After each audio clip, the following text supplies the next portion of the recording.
শিশু, কমলপুরের কলাছড়া। তো অনেক দিন ধরে আপনারা ওর নামে জানেন। ওকে জিবি থেকে রেফার করা হয়েছে।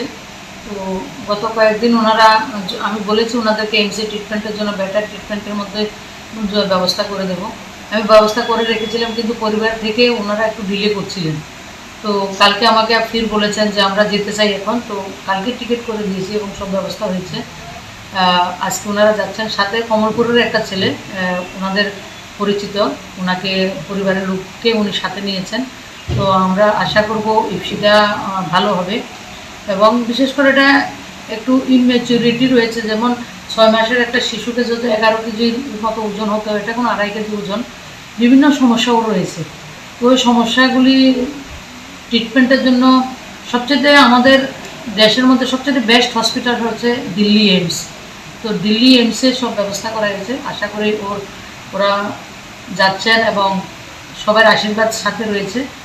আমাদের সাধ্যমতো আমরা চেষ্টা করব। ভগবানের কাছে, মা ত্রিপুরা সুন্দরীর কাছে প্রার্থনা, ইপসিটা ভালো হয়ে ত্রিপুরাতে আসবে, ওর মার কুলে আবার ফুলটা প্রস্ফুটিত হবে, সে প্রত্যাশা রাখছি।